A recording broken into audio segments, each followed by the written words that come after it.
केंद्र सरकार ने संसद के शीतकालीन सत्र से पहले रविवार को सर्वदलीय बैठक बुलाई।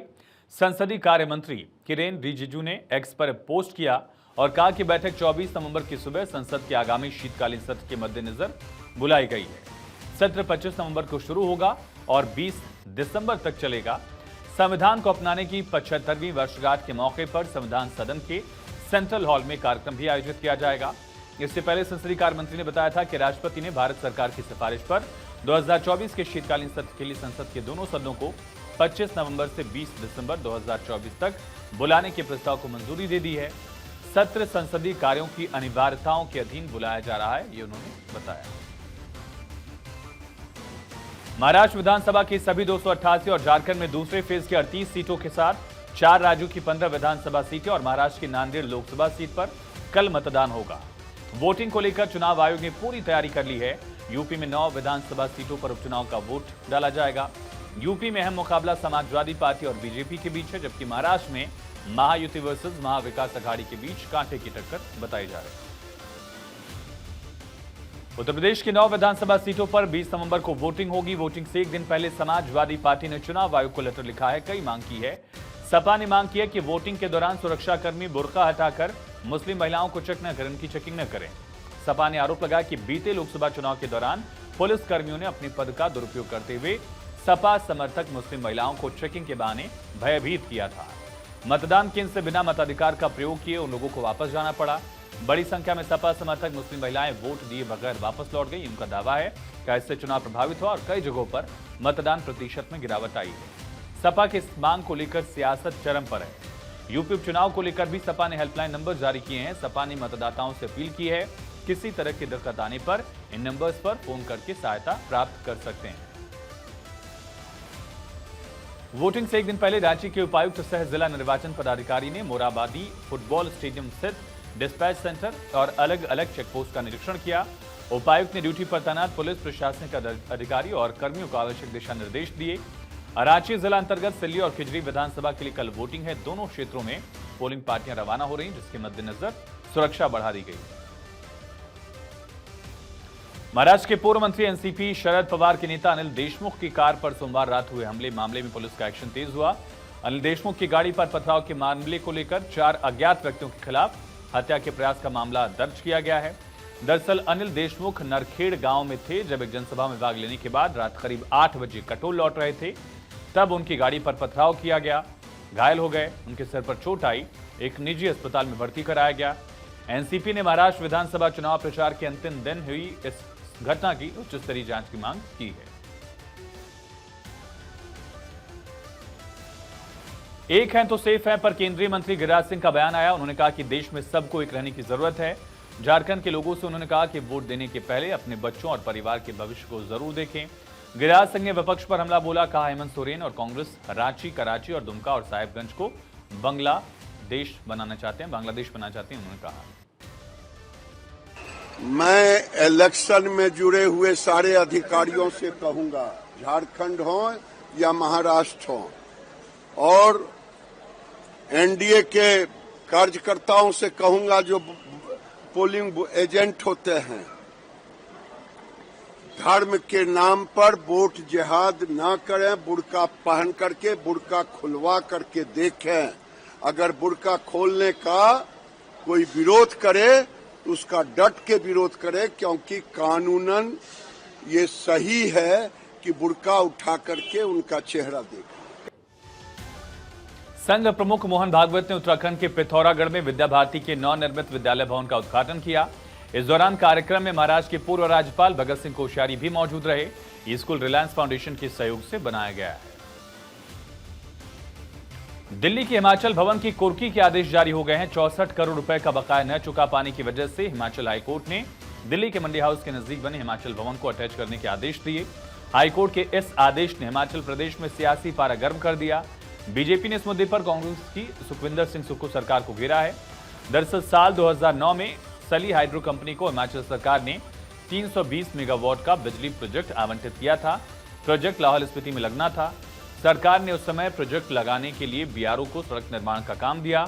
समझौते के मुताबिक सरकार की जिम्मेदारी थी कि वो कंपनी को मूलभूत सुविधाएं उपलब्ध कराए ताकि कंपनी समय पर प्रोजेक्ट शुरू कर सके। ऐसा हुआ नहीं। मामले में कंपनी ने साल 2017 में हाईकोर्ट में रिट याचिका दायर की। कोर्ट ने कंपनी को अपफ्रंट प्रीमियम 7% ब्याज समेत याचिका दायर होने की तारीख से देने के आदेश भी सरकार को दिए हैं। अदालत ने ऊर्जा विभाग के प्रधान सचिव को 15 दिन में जांच कर पता लगाने को कहा कि किन दोषी अधिकारियों की चूक के कारण राशि जमा नहीं की गई। कोर्ट ने सुनवाई के दौरान कहा कि ब्याज की राशि 7% ब्याज समेत अगली सुनवाई यानी 6 दिसंबर को देनी होगी। इससे दोषी अधिकारी से व्यक्तिगत रूप से वसूल करने को कहा गया। ये फैसला हिमाचल हाईकोर्ट के जज अजय मोहन गोयल की अदालत ने सुनाया। हालांकि सरकार ने कोर्ट के फैसले के खिलाफ एलपीए दायर कर दिया है।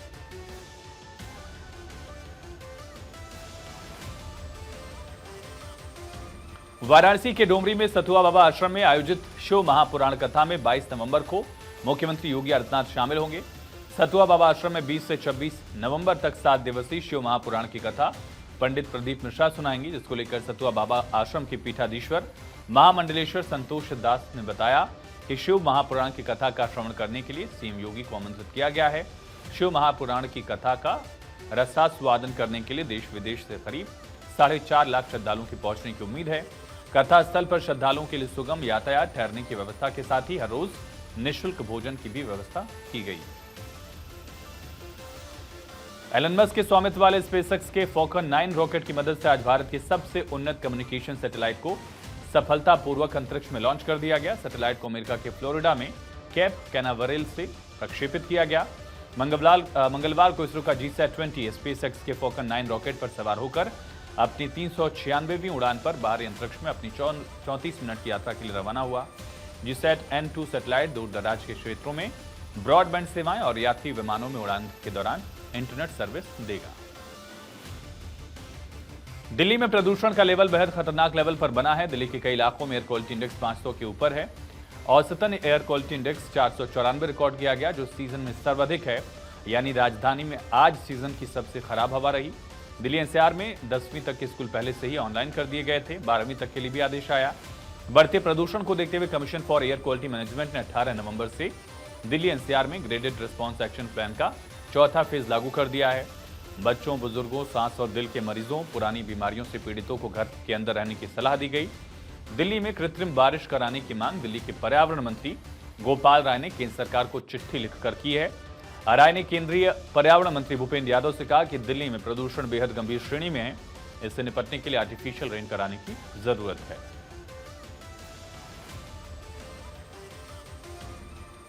कर्नाटक के उडुपी जिले के करकला तालुक में इडू गांव के पास नक्सल विरोधी बल की कार्रवाई में एक नक्सली मारा गया। सोमवार को सघन तलाशी अभियान के दौरान एएनएफ ने नक्सलियों के एक समूह को देखा। एएनएफ दल को देखते ही एक नक्सली ने कथित तौर पर स्वचालित हथियार से गोलीबारी कर दी। एएनएफ दल की जवाबी कार्रवाई में विक्रम गौड़ा नाम का नक्सली मारा गया। 4 नक्सली भाग गए।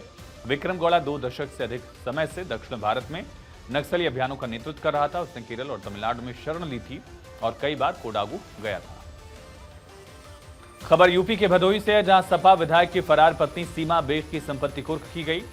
मालिकाना स्थित 3 मंजिला आवास की चल संपत्ति को पुलिस ने कुर्क किया है। सीमा बेग पर बच्चों की तस्करी, बंधक बनाकर श्रम कराने का आरोप है, जिसमें सपा विधायक जाहिद बेग की पत्नी सीमा बेग फरार है। मामले में भदोही के एमपी एमएलए कोर्ट ने संपत्ति कुर्की का आदेश दिया था। ग्रेटर नोएडा में घने कोहरे की वजह से ईस्टर्न पेरिफेरल हाईवे पर भीषण सड़क हादसा हो गया। 4 गाड़ियों के आपस में टकराने से 15 से ज्यादा लोग जख्मी हो गए। सभी वाहन ग्रेटर नोएडा से हरियाणा की तरफ जा रहे थे जब ये घटना घटी। इन दोनों घने कोहरे के कारण विजिबिलिटी कम होने से भी ऐसे हादसों का खतरा इन दिनों बना रहता है। खबर बरेली से, जहां नाबालिग छात्रा के अपहरण की कोशिश की गई। स्कूल जाते वक्त कार सवार युवकों ने छात्रा को जबरन अगवा करने का प्रयास किया। लोगों ने छात्रा को छुड़ाया, आरोपियों को पकड़कर पुलिस के हवाले किया। पीड़िता के अनुसार छात्रा स्कूल जा रही थी जब आरोपियों ने उसे गाड़ी में खींचने की कोशिश की। चीख पुकार सुनकर आसपास के लोगों ने बचाया। घटना की जानकारी मिलते ही हिंदू जागरण मंच और बाकी हिंदू संगठनों के कार्यकर्ता थाने पहुंचे, गुस्सा जाहिर किया। गुजरात के वडोदरा के जंबूसर में एक भीषण हादसा हुआ। सड़क पर खड़े ट्रक में कार के टकराने से 6 की मौत हो गई। 4 को इलाज के लिए वडोदरा ले जाया गया है।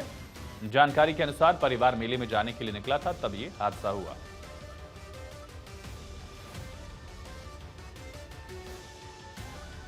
मध्य प्रदेश के सरकारी स्कूलों के हाल बुरे हैं। बीते साल रिजल्ट के मामले में देश में मध्य प्रदेश का 20वां स्थान था, लेकिन अब सरकारी स्कूलों के हालात और बिगड़ गए हैं। हाल ही में एक चौंकाने वाला खुलासा हुआ। दरअसल सागर के सरकारी स्कूलों में पदस्थ शिक्षक कामचोरी और लापरवाही की बड़ी मिसाल बनकर सामने आए। जिले के कई स्कूलों में 40 से 80 हजार रुपए वेतन पाने वाले टीचर्स ने 3 से 7 हजार रुपए में प्राइवेट टीचर्स को अपनी जगह पढ़ाने के लिए रखा है। इनमें से कई तो शिक्षक बनने की न्यूनतम योग्यता यानी डीएड बीएड भी नहीं रखते। यूपी के देवरिया के कोना थाना क्षेत्र में विशाल सिंह हत्याकांड के मुख्य आरोपित को पुलिस ने सुबह मुठभेड़ में गिरफ्तार किया। हत्या आरोपी के पैर में गोली लगी है। उसे महर्षि देवरहा बाबा मेडिकल कॉलेज में भर्ती कराया गया। मुठभेड़ की सूचना मिलने के बाद पुलिस के अधिकारियों ने मेडिकल कॉलेज पहुंचकर जानकारी दी। दरअसल पुलिस को मुखबिर से सूचना मिली थी कि मुख्य आरोपी बघड़ा के समीप पहुंचने वाला है। पुलिस ने मौके पर पहुंचकर जब उसे रोकने का प्रयास किया तो उसने पुलिस टीम पर फायरिंग की। पुलिस कर्मियों ने अपना बचाव करते हुए जवाबी फायरिंग की, जिसमें हत्या आरोपी के पैर में गोली लग गई है। नोएडा सेक्टर 63 थाना क्षेत्र के बहलोलपुर गांव में एक 3 मंजिला मकान और दुकान अचानक भरभरा कर गिर गया। मलबे में कई लोग घायल हो गए। पुलिस और फायर ब्रिगेड की टीम पहुंची। मलबे से 2 मजदूरों को बाहर निकाला गया। इलाज जारी है। करीब 3 घंटे चले रेस्क्यू के बाद मजदूरों को बाहर निकाला गया।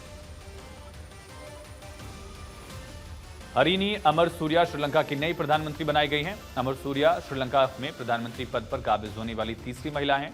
राजनीति में कदम रखने से पहले वो श्रीलंका की ओपन यूनिवर्सिटी में प्रोफेसर रह चुकी हैं। हरिनी अमर सूर्या श्रीलंका की प्रधानमंत्री बनी है, लेकिन पढ़ाई उन्होंने भारत से की है। एजुकेशन को देखते हुए राजनीति के साथ उन्होंने शैक्षणिक योग्यता के लिए भी उनको जाना जाता है। श्रीलंका के 16वें प्रधानमंत्री के रूप में पदभार ग्रहण करने वाली हरिनी अमर सूर्या की उम्र 54 वर्ष है। अपनी प्रारंभिक शिक्षा भारत के दिल्ली विश्वविद्यालय से उन्होंने हासिल की।